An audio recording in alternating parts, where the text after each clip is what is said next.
Hi guys, I'm Jared Porter, and welcome to my list of the top 5 movies of all time. So before I go into this list, I just want to make it super clear that these aren't just my favorite movies, but these are the top 5 movies that have ever been created in the history of cinema. So let's get started with the list. At number 5 we have Lord of the Rings, Fellowship of the Ring. Alright, so why is the Fellowship of the Ring on this list? Well, it's basically the best fantasy movie that's ever been made. I mean, you can kind of look at like all of the Lord of the Rings movies as one film, but this is the movie that started it all. It has that amazing fight where they all get ambushed in the cave by a bunch of orcs and a giant troll. And it also has the amazing battle between Gandalf and the Balrog. And this was really the first time that anybody had seen a fantasy movie that was done this well. And when you really think about it, it was such a huge risk, and this movie really needed to be good because it was the first of a franchise, and all of these movies were shot at the same time. I don't know if you guys know that, but the 3 original Lord of the Rings movies were all shot sequentially, and if this movie wasn't a success, then that would have been it for the entire franchise, and it would have been a huge waste of money and a huge embarrassment for everybody involved. So you can see that the director and all of the actors and everybody involved really like put their best into this movie, and it really shows. Fellowship of the Ring is one of the greatest movies of all time. At number 4, it's The Dark Knight. Alright, next up we have The Dark Knight, and I don't really anticipate that anyone's going to disagree with me here. I mean, everybody knows that The Dark Knight is a really amazing movie. You have the iconic performance by Heath Ledger as the Joker, and this is still considered the greatest comic book movie of all time, and that's pretty amazing when you consider how many comic book movies have come out before that, and especially how many comic book movies have come out since then, and really The Dark Knight has never been surpassed. There's also the excellent and groundbreaking use of IMAX in this movie.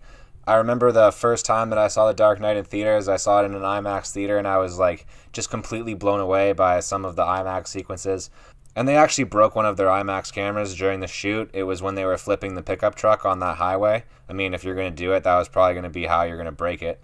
Really shows you just like how far they were pushing this technology, and I think that it really paid off. This is one of the best movies of all time. At number 3, it's The Big Lebowski. Alright, so switching gears here a bit, at number 3 we got The Big Lebowski, and this is a hilarious classic comedy movie, and this is one of those movies that you can just enjoy on its surface, but if you want to read into it a bit, there's quite a lot to unpack. This film is also infinitely rewatchable. I've rewatched this movie so many times. I mean, I didn't get to see it in theaters when it originally came out, obviously, but I've probably watched this movie like 20 or 30 times. Really, all of the cast does a great job, but there are some really great performances by Jeff Bridges, John Goodman, and Steve Buscemi. And Flea as a nihilist is just hilarious. So yeah, guys, The Big Lebowski. If you haven't seen it, check it out. It's one of the greatest comedies of all time. At number 2, it's The Matrix. Alright, so moving right along. At number 2, we've got The Matrix. And this was a foundational film for an entire generation. When this movie came out, it just like blew everyone's minds. And looking back on it now, I mean, it's not hard to see why. The fight choreography is amazing. The use of CGI is, really effective, really great use of CGI in this movie. And there's just so much to analyze in this movie. You can sort of look at it as like an allegory for religion or some type of exploration of the idea of destiny. But I've also heard readings of this movie where it's an exploration of like transgender rights and the transgender struggle. And I think that's really interesting. But anyway, if you guys want to learn more about all the different ways that you can analyze The Matrix, definitely check out Movie Bob's video on The Matrix. It's really in-depth. It's really fantastic. I'll link it down in the description.